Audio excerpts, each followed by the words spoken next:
لیکن یہ کہ ڈیزائن بدل گیا ہے، لیکن یہ کہ میں پہلے بھی پہن کے فلاں جگہ پہ گیا تھا، لیکن یہ کہ وہ کیا کہے گا کہ اس کے پاس ایک ہی جوتے ہیں، ساری زندگی بندے راضی کرنے پہ لگا دی اور وہ پھر راضی نہیں ہوئے۔ کچھ ٹائم لگا رب رسول کو راضی کرنے پر، کچھ دیر کے لیے اللہ کی رضا والے کام بھی کر، تو تھک گیا ہے بندوں کو مطمئن کرتے کرتے، کچھ نہیں بنا۔ یہ کچھ لوگوں کو شوق ہوتا ہے نا میں مشہور ہو جاؤں، میرا نام ہو جائے، تو آپ جتنی مرضی تصویریں کھینچ لیں نہیں مشہور ہو سکتے۔ یہ تبھی ہوگا جب کریم چاہے گا۔ ان الذین آمنوا وعملوا الصالحات سیجعل لهم الرحمن ودا، رب کہتا ہے جو ایمان لانے کے بعد نیک عمل کریں گے میں لوگوں کے دلوں میں محبت پیدا کر دوں گا۔ یہ کوئی وجہ ہوتی ہے، یہ کوئی حکمت ہوتی، یہ کوئی سبب ہوتا ہے۔ اللہ تعالی ہمیں معاف کرے اور ہمارے حال پہ رحم کرے، ہم اس کے بڑے عاجز بندے ہیں، لیکن لوگوں سے نہ عزتیں چاہیں، ایسے کام نہ کریں۔ آج کل آپ یقین کریں بعض وضعدار لوگ بھی سوشل میڈیا پہ وہ حرکتیں کرتے ہیں مشہور ہونے کے لیے جو چہرہ دیکھ کے لگتا ہے کہ یار تجھے تو یہ زیبا نہیں تھا، تجھے تو یہ نہیں کرنا چاہیے تھا، خدا مجھے ایسی خدائی نہ دے کہ اپنے سوا کچھ دکھائی نہ دے۔ اپنے آپ کو بدلنا، اپنے اندر تبدیلی، ایسا ہونا چاہیے۔ مومن کی شان ہونی چاہیے کہ وہ کبھی کسی دکھی کو دیکھے تو اسے دکھ ہو، کسی آزمائش والے کو دیکھے تو اسے پریشانی ہو۔ مومن کا دل نرم ہونا چاہیے، وہ کسی شخص کی طرف دیکھے تو اسے احساس پیدا ہو۔ یہ کیا بات ہوئی کہ وہ جناب ساری آزمائشیں دیکھتا رہے، دکھ دیکھتا رہے اور اپنی موج میں بھی لگا رہے؟ تھوڑا سا دیکھیں قبیلہ مدر کے کچھ لوگ نا، یہ نسائی شریف میں حدیث موجود ہے، قبیلہ مدر کے کچھ لوگ حضور کی بارگاہ میں آئے تھے، ان کے بدن پہ کپڑے بھی زیادہ نہیں تھے، پیروں میں جوتے بھی نہیں تھے، اور بھوک سے بھی ان کی بڑی بری حالت تھی۔ تو صحابہ فرماتے ان کے چہرے دیکھ کر نبی کریم پریشان ہو گئے، ان دکھیوں کو دیکھ کر۔ میں آپ کو ذمہ داری سے کہتا ہوں ہم دکھیوں کو دیکھ کر دکھی نہیں ہوتے، ہم تھوڑی دیر تبصرہ کرتے ہیں، ہم کہتے ہیں یہ میری مان لیتا تو ٹھیک رہتا، بجائے اشک شوئی کرنے کے تبصرہ کرتے، انٹرویو کرتے، بار بار بیک گراؤنڈ کی طرف معاذ اللہ بھاگتے، یہ ڈھونڈو تلاش کرو مسئلہ کیا ہے۔ کہتے ہیں حضور نے ان کو دیکھا تو نبی پاک پریشان ہو گئے، اور پھر حضور اندر تشریف لے گئے، پھر باہر آئے اور کریم نے فرمایا بلال اذان پڑھو۔ حضرت بلال نے اذان دی، نبی کریم نے جماعت کرائی، پھر حضور نے خطبہ دیا اور پھر صحابہ کی توجہ دلائی کہ اپنے بھائیوں کی مدد کرو، ان کے ساتھ تعاون کرو، آگے بڑھو۔ پھر کوئی اشرفیوں کی تھیلی لایا، کوئی کھانا لایا، یہ سیاستہ کی روایت عرض کر رہا ہوں، کوئی کمبل لایا، کوئی شہد لایا، کوئی سرکہ لایا۔ حدیث کے لفظ یہ ہے کہ وہ غریب جب کھانا لے کر چیزیں پا کر وہ غریب خوش ہو گئے تو میرے نبی پاک کا چہرہ بھی خوشی سے جگمگا اٹھا، حضور بھی راضی ہو گئے کہ ان غریبوں کا بھلا ہو گیا، ان کے لیے آسانی ہوگی۔ بھائی آپ اشک شوئی کر کے خوش ہو، دکھوں کا مداوا کر کے راضی ہو، ہم گردنیں جھکا کے راضی ہوتے ہیں۔ ہم کہتے ہیں پھر پتہ لگا سنا کیتیاں سنا معذرتاں میرے کو، پھر اتنے منگیاں سنا معافیاں، یہ کوئی مزے کی بات ہے؟ یہ کوئی لطف کی بات ہے؟ گردنیں جھکا کے خوش ہو رہے۔ حضور کے سامنے تو جب قریش مکہ نے فتح مکہ کے دن گردنیں جھکا دی تھی نا، اس دن بھی میرے کریم نے فرمایا تھا جاؤ تم سے دوسری بات ہی کوئی نہیں کرنی، تمہارے ظلموں کا کوئی صفحہ الٹنا ہی نہیں، جاؤ میں نے تمہیں معاف کیا۔ تو یاد رکھیے گا کہ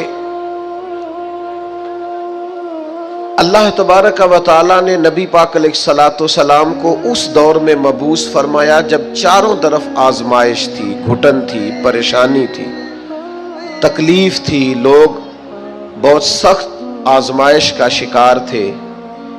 تو ظاہر ہے بڑی جلدی تو انہوں نے ٹھیک ہونا نہیں تھا، بڑی جلدی تو ساری چیزیں بدل نہیں جایا کرتی۔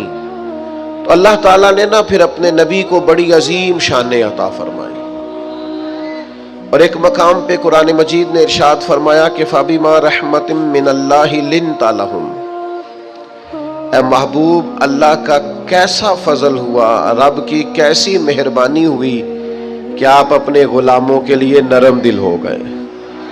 وَلَوْ كُنْتَ فَظًّا غَلِيظَ الْقَلْبِ، اگر آپ تند مزاج ہوتے، سخت دل ہوتے، اگر تند مزاج اور سخت دل ہوتے، لَانْفَضُّوا مِنْ حَوْلِكَ، تو یہ آپ کے گرد سے پریشان ہو کر بکھر جاتے. آپ کے مزاج کے اندر، آپ کی طبیعت کے اندر جو اللہ نے نرمی رکھی ہے، آپ کے دل کے اندر جو دوسروں کے لیے درد رکھا ہے، آپ کی طبیعت کے اندر جو دوسروں کے لیے احساس رکھا ہے. عزیز بھائیو، آپ کو پتہ ہے کہ کسی کا احساس صرف یہ نہیں ہوتا کہ اس کو پیسوں کی ضرورت ہے تو پیسے دے دیے جائیں. کسی کا احساس صرف یہی نہیں ہوتا کہ اس شخص کو نوکری کی ضرورت ہے تو اسے نوکری دلا دی جائے. صرف یہی احساس نہیں ہوتا کہ وہ شخص پریشان ہے تو اس کا دکھ سن لیا جائے. یاد رکھیے گا، گمراہ کو رستہ دکھانا بھی بہت بڑی نیکی ہے. جس کا ذہن وسوسوں کا شکار ہو، اسے یقین کامل کی طرف لانا، یہ بھی بہت بڑی نیکی. جب انسان بدخلق ہو جائے، وہ ماں سے بھی سختی سے بات کرے، باپ سے بھی تلخی سے بات کرے، وہ اپنے بال بچوں پر بھی سختی کرے، اس کے لب و لہجے اس طرح کے ہو جائے کہ سب اس سے پریشان ہو، تو اس شخص کو مروت والا بنا دینا، اخلاق والا بنا دینا، اسے اعلیٰ اسلوب والا بنا دینا، یہ بھی اس کے ساتھ بہت بڑا پیار ہے. میرے نبی کریم کا کمال پتہ کیا ہے؟ رسول پاک علیہ السلام نے اس طرح کا رنگ دکھایا ہے کہ جو گمراہ تھے نا، وہ دوسروں کو ہدایت کی طرف متوجہ کرنے والے بن گئے. خود نہ تھے جو راہ پر اوروں کے ہادی ہو گئے. جن کی وجہ سے ان کے گھر والے تکلیف کا شکار تھے، آزمائش کا شکار تھے، ان سب کو نبی پاک علیہ السلام نے اپنے اہل خانہ کے ساتھ محبت کرنے والا بنا دیا. اور اس طرح کے انداز حضور نے بتائے، اس طرح کے طور طریقے سکھائے، اس طرح کا نبی پاک علیہ السلام نے لوگوں کو سمجھا دیا، سکھا دیا. یعنی ایک شخص نے آ کے عرض کیا، یا رسول اللہ میں جہاد پہ جانا چاہتا ہوں. تو حضور علیہ السلام نے اس سے فرمایا، تیرے ماں باپ حیات ہیں؟ یا رسول اللہ ہے. فرمایا تو گھر جا کے ان کی خدمت کر، گھر بیٹھے بیٹھے ہی اللہ تجھے جہاد کا ثواب عطا فرمائے. تو میں آپ کی خدمت میں عرض کر رہا تھا کہ نبی پاک صلی اللہ تعالی علیہ وسلم نے لوگوں کے رخ ہدایت کی طرف پھیرے، اور یہ حضور کے سینے کا بہت بڑا درد تھا کہ لوگ اللہ والے ہو جائیں، وہ گمراہی سے بچ جائیں، وہ دوزخ سے بچ جائیں، ان کے جو بکھرے ہوئے ذہن ہیں اور جو وسوسے ہیں وہ سارے دور ہو جائیں، ان کی ذہنی تربیت ہو جائے، ان کے لب و لہجے میں حسن آ جائے، کوئی اخلاق سے دور ہے تو اخلاق والا بن جائے. وہ ساری چیزیں جو کسی شخص کے لیے آزمائش کا باعث بن سکتی ہیں، حضور فرماتے ہیں کہ میری اور تمہاری مثال اس شخص کی طرح ہے جس نے آگ جلائی تھی اور پتنگے اس میں آ کے گرتے تھے، اور وہ نہ لوگوں کو بار بار بچاتا تھا کہ قریب نہ جاؤ جل جاؤ گے، قریب نہ جاؤ جل جاؤ گے. حضور فرماتے ہیں تم بھی دوزخ کی طرف جاتے ہو اور میں تمہیں بار بار بچاتا ہوں، قریب نہ جانا جل جاؤ گے، یہ کام نہ کرنا جل جاؤ گے، یہ کام نہ کرنا جل جاؤ گے. بار بار میں تمہیں بچاتا ہوں، سمجھاتا ہوں. تو میرے عزیز نبی پاک صلی اللہ تعالی علیہ وآلہ وسلم لوگوں کی تربیت فرماتے، لوگوں کو ایک دوسرے سے جوڑتے، آزمائشوں سے انہیں نکالتے. ہم نہ توجہ نہیں کرتے لوگوں کی تکالیف پر، ہم نہ ایک عجیب سی شہرت کے شوقین ہو گئے، عجیب سی تعریفوں کے شوقین ہو گئے. عجیب ہمارا، میں نے بچے سے منع کر دیا، میں نے کہا میرا اعلان بھی نہ کرنا. مطلب 2-4 دفعہ اپنا نام سن کے، القاب سن کے، قبلہ ہیں، علامہ ہیں، پیر ہیں، کتنی کو نفس کو تسلی دے لینی. چیزوں سے نکل آئیں، اب حقیقتوں کی طرف آئیں. سادگی کا وہ حسن اختیار کریں جس میں برکات ہوتی، وہ چیزیں لے کے آئیں جس سے ٹھنڈک پیدا ہوتی. ہر چیز کو شو آؤٹ کرنا، ہر چیز کو بتانا، دکھانا، سجانا، سنوارنا، تھوڑا سا اس سے باہر نکلے. حقیقت کا سفر کرنے کی ضرورت ہے۔ یہ لوگ دیتے ہیں نا غریبوں کو بانٹتے ہیں، سیلاب آ گیا، آزمائش آ گئی، راشن، تو ایک آٹے کی گتھی بٹ رہی ہوتی ہے، ایک لینے والا ہوتا ہے اور 6 نے ہاتھ رکھے ہوئے ہوتے ہیں۔ اگر تو آپ اللہ کی رضا کے لیے دے رہے ہیں تو پھر تو ضرورت نہیں تھی ان ساری تصویر سازیوں کی، اور اگر آپ کا کوئی اور مقصد ہے تو پھر بھائی کیا کہا جا سکتا ہے، پھر کیا سمجھایا جا سکتا ہے۔ ہمیں غور کرنے کی ضرورت ہے کہ ہم نہ ساتھ بھی دیتے ہیں تو مالداروں کا، ہم کھڑے بھی ہوتے ہیں تو تگڑے لوگوں کے ساتھ۔ وہ غریب آدمی جو الجھ جاتا ہے، مسائل کا شکار ہو جاتا ہے اور اتنا اعصابی طور پر تھک جاتا ہے کہ معاذ اللہ خودکشی تک کا لوگ سوچنے لگتے ہیں۔ یہ دیکھیے نا سیاستہ میں روایت، حضرت ابو سعید خدری رضی اللہ تعالیٰ عنہ بیان فرماتے ہیں، ایک تاجر تھا، اسے بہت زیادہ نقصان ہو گیا تجارت میں، وہ خسارے میں آ گیا اور وہ بڑی آزمائش میں آ گیا۔ آپ کو پتہ ہے جب تک تو انسان بڑا مالدار ہوتا ہے تو اس کے دوست بھی بڑے ہوتے ہیں، دعوتیں پکتی ہوں تو آنے جانے والوں کی کمی نہیں ہوتی، لیکن اگر انسان کمزور پڑ جائے، نقصان ہو جائے، اگر اسے نقصان اور خسارے ہو جائیں تو وہ تیری آنکھ ہو یا سنگ ملامت کی چبھن، کون پہنچا ہے میرے درد کی گہرائی تک، دور شہرت میں تو یاروں نے کیا یاد بہت، پر ساتھ آیا نہ کوئی کوچہ رسوائی تک، ساری عمر ہی آٹا گد ہے، لکھاں کیتے نہیں پیڑے، اب وقت آیا ہی تے محمد بخشا کوئی بھی نہیں بیٹھا نیڑے۔ چھوڑ جاتے ہیں لوگ، اسے خسارہ ہو گیا، تکلیف ہو گئی، قرضے چڑھ گئے، آزمائش آ گئی۔ نبی کریم کی بارگاہ میں جب وہ آئے نا تو حضور نے کچھ لوگوں کی توجہ دلائی۔ کریم فرمانے لگے اپنے بھائی کی مدد کرو، اسے قرضوں سے نکالے، اللہ نے مہربانی کی ہے، نبی پاک کو نرم دلی عطا کی ہے، آؤ ہم بھی سب حضور کا یہ فرمان یاد رکھیں اور ایک دوسرے بھائی کا بازو تھامے اور لوگوں کو آزمائشوں سے نکالے۔ حضور نے فرمایا مدد کرو، تھوڑے تھوڑے پیسے سے آبا نے جمع کیے، لیکن وہ حالات بڑے سخت تھے، اتنے پیسے نہ ہو سکے کہ قرض ادا کیا جا سکے، قربان جائے۔ پھر نبی پاک نے اس شخص کو بلایا جس کے پیسے دینے تھے، فرمایا تھوڑے لے لے، اور بیچارہ پریشان ہو گیا ہے، باقی تو معاف کر دے۔ کون ساتھ کھڑا ہوتا ہے؟ بڑے اپنے کہلانے والے، بڑے قریبی کہلانے والے، بڑے دعوے کرنے والے ساتھ چھوڑ جاتے، لیکن نبی پاک کو اللہ نے جو نرم دلی عطا کی، جو سرور کائنات کے سینے میں اللہ نے اپنی مخلوق کے لیے نرمی رکھی ہے۔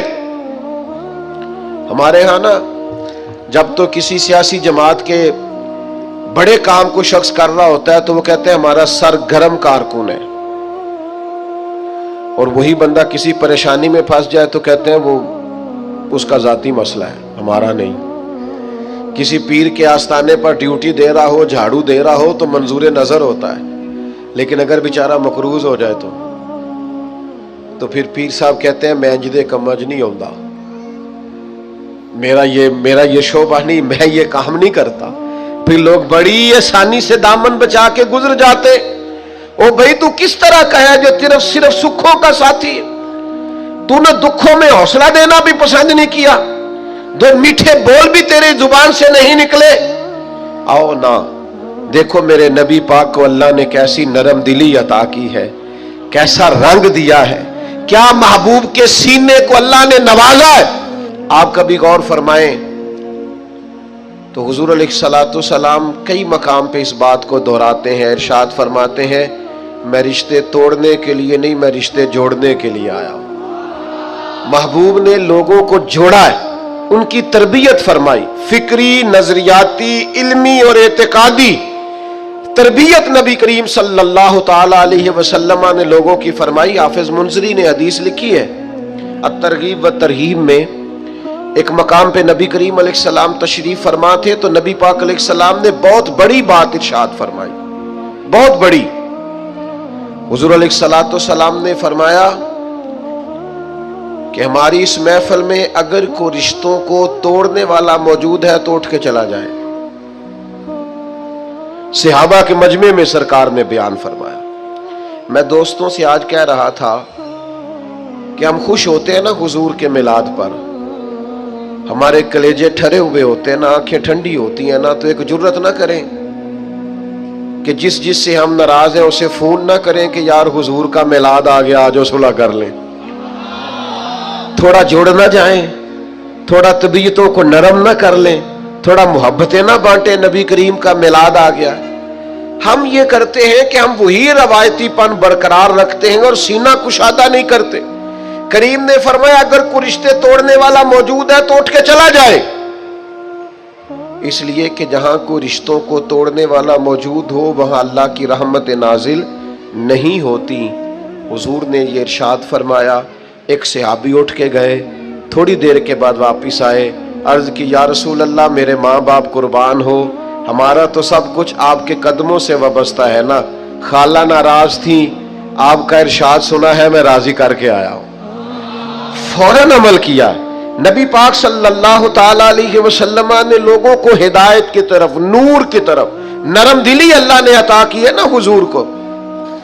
حضرت جابر ابن عبداللہ رضی اللہ تعالیٰ عنہ بیان فرماتے ہیں کہ میرے والد احد میں شہید ہو گئے تھے اور قرضے کا بوجھ تھا اور بہنوں کا ساتھ تھا، تو میں نے کچھ لوگوں کا قرض دینا تھا، تو باغ میں کھجوریں پکی ہوئی تھی، تو کچھ دیر تو میں نے انہیں روکے رکھا کہ کھجوریں پکتی ہیں تو دیتا ہوں، کھجوریں پکتی ہیں تو دیتا ہوں، کھجوریں پکتی ہیں تو دیتا ہوں۔ تو جب کھجوریں پکی تو کھجوریں تھوڑی اور قرضہ زیادہ، اب میں آزمائش میں آ گیا، کروں تو کیا کروں، جاؤں تو کدھر جاؤں۔ پہلے دوستوں سے بات کی، قریبیوں سے بات کی، اور جب کوئی سہارا نہ بچا تو میں دروازے رسول پہ حاضر ہو گیا۔ وہ اپنے پرائے کا غم کھانے والا، مرادیں غریبوں کی بر لانے والا، مصیبت میں غیروں کے کام آنے والا، کون کون؟ وہ نبیوں میں رحمت لقب پانے والا۔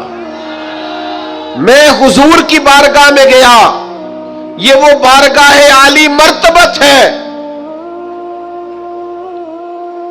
کہ حضور کے دروازے پر جو بھی چلا جاتا ہے نا، اللہ اس کے لیے رحمتوں کے دروازے کھول دیتا ہے۔ دوستوں کبھی غور کرنا، حضرت جابر ابن عبداللہ گئے، یا رسول اللہ یہ پریشانی ہے، حضور نے پیغام بھیجا ان لوگوں کو جن کو قرض لینا تھا، فرمایا تھوڑے تھوڑے لے لو، بقیہ پھر مل جائیں گے۔ لیکن وہ یہودی تھے، انہوں نے بات نہ مانی۔ یہاں آپ کسی کونسلر کے پاس چلے جائیں نا تو وہ رکا بھی لکھ دے تو اس کی مہربانی، ورنہ تو وہ الیکشن سے پہلے پہلے قوم کے خادم ہوتے ہیں، الیکشن کے بعد تو جو خاص ووٹر ہوتے ہیں ان کا بھی فون کوئی نہیں اٹھاتا۔ وہ جڑے کہندے نا اساں جتایا ہے، اسی جتانا ہے، وہ میں کہے تو جدو جتے گا ادھو پتہ لگے گا کنے جتایا ہے، اس وقت سمجھ آئے گی، سب درست ہو جائے گا، ہر چیز نکھر کے سامنے آ جائے گی۔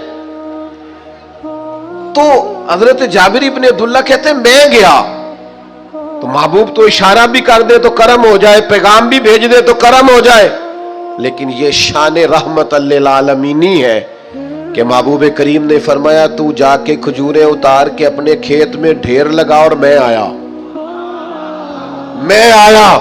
میں نے سنا ہے وہ بن سنور کر میری عیادت کو آ رہے ہیں، تو چل اور میں آیا، قربان جائیں محبوب آئے، غلام فریدہ کدے آ جاویں تے میں سر نظرانہ دے سا، کبھی آپ آ جائیں، کبھی کرم ہو جائے، چر ہویا مینوں ترلے لیندیاں، کدے موڑ میرے ول واگاں، خواب میری وچ ایک وار جے آویں میں ساری عمر نہ جاگاں۔ نبی پاک صلی اللہ علیہ وسلم نے فرمایا آپ چلیے اور میں آیا۔ حضرت جابر ابن عبداللہ فرماتے میں نے کھجوروں کا ڈھیر اپنے باغ میں کھیت میں لگا لیا تو کریم تشریف لائے، ایک چکر حضور نے میرے ڈھیر کا لگایا، پھر حضور نے فرمایا تولتا جا اور دیتا جا، تولتا جا اور اب تنگی داماں پہ نہ جا اور بھی کچھ مانگ، ہے آج وہ مائل باتا اور بھی کچھ مانگ۔ اور بریلی کے امام کہتے ہیں واہ واہ کیا جود و کرم ہے، واہ کیا جود و کرم ہے شہ بتہا تیرا، نہیں سنتا ہی نہیں سنتا ہی نہیں مانگنے والا تیرا۔ اور یہ اس لیے ہے کہ میں تو مالک ہی کہوں گا کہ ہو مالک کے حبیب، یعنی محبوب و محب میں نہیں، میرا تیرا۔ فرمایا چل تولتے جا اور دیتا جا۔ حضرت جابر ابن عبداللہ فرماتے ہیں میں نے اتنی کھجوریں دی کہ قرضہ اتر گیا، اور میں نے نا تھوڑی تھوڑی زیادہ بھی دے دی۔ ایک روایت میں فرماتے تھوڑی تھوڑی زیادہ بھی دے دی، فرماتے وہ سارے قرضے اتر گئے، میں واپس آیا اور میں نے آ کے نا حضرت عمر فاروق رضی اللہ تعالیٰ عنہ کو بتایا، میں نے کہا کرم ہو گیا، حضور ایسے غریب نواز ہیں میرے ساتھ گئے، بندہ نوازی فرمائی اور میرے کھیت تک آئے، اتنی رحمت فرمائی کہ میرے گھر تک آئے۔ تو حضرت عمر کیا فرماتے ہیں؟ فرمانے لگے تو کہہ رہا ہے میرے قرضے اتر گئے، مسئلہ حل ہو گیا، تو اب آ کے کہہ رہا ہے نا، تو میں نے اسی وقت ہی کہہ دیا تھا جب محبوب تیرے ساتھ گئے تھے، میں نے کہہ دیا تھا بس کریم چلے گئے ہیں کرم ہو جائے گا۔ محبوب نے فرما دیا ہے اب رحمت ہو جائے، محبوب کے لب ہل گئے ہیں، جو دن کو کہہ دیا دن ہے تو دن نکل آیا، جو شب کو کہہ دیا شب ہے تو رات ہو کے رہی، اور خدا نے ان کی زبان کو وہ اختیار دیا جو نکلی منہ سے ان کے وہ بات ہو کے رہی۔ اور پنجابی والے لوگ ذرا سادے ہیں، وہ اپنے لفظوں میں کہہ دیتے ہیں، وہ کہنے نے ساڈے نبی دی زبان ساڈے واسطے قرآن، ساڈے نبی دی زبان ساڈے واسطے قرآن۔ بھائی نبی پاک غریب پروری کرتے، یار کسی کا دکھ سن کے نا تبصرہ نہ کیا کریں، ہاں میں ادو اینو سمجھاندا سا، میں ادو اینو آندا سا، وہ تبصرہ نہ کیا کریں۔ بڑے بڑے سیانے اور سمجھدار لوگ جب پھسلتے ہیں تو پتہ ہی نہیں چلتا، جب تقدیر کا لکھا غالب آتا ہے تو لوگوں کو سمجھ نہیں آتی۔ صبح کے تخت نشین شام کے مجرم ٹھہرے، ہم نے پل بھر میں نصیبوں کو بدلتے دیکھا۔ کوئی پتہ چلتا ہے حالات کب بگڑ جاتے ہیں؟ بجائے اس کے کہ لوگوں کے آنسو پوچھے جائیں لوگ تبصرہ کرتے، بجائے ایسے کہ غربت میں پریشانی میں ساتھ کھڑا ہوا جائے لوگ تنقید کرتے، بجائے اس کے کہ اشک شوئی کی جائے دکھوں کا مداوع کیا جائے۔ میرے عزیز دوستو، اپنی طبیعتوں میں گنجائش بنائیے، اپنے رویوں کو ٹھنڈا کیجئے، معاف کرنے کی عادت بنائیے۔ یہ جو بے صبری ہے، یہ جو الجھاؤ ہے، یہ جو طبیعت کی تلخی ہے، یہ جو بدگمانیاں ہیں، یہ جو بلا وجہ کی لوگوں کے بارے میں غلط رائے ہے، اس کو بدل دیجئے، اپنی سوچوں کو اپنے نظریات کو باوضو کیجئے۔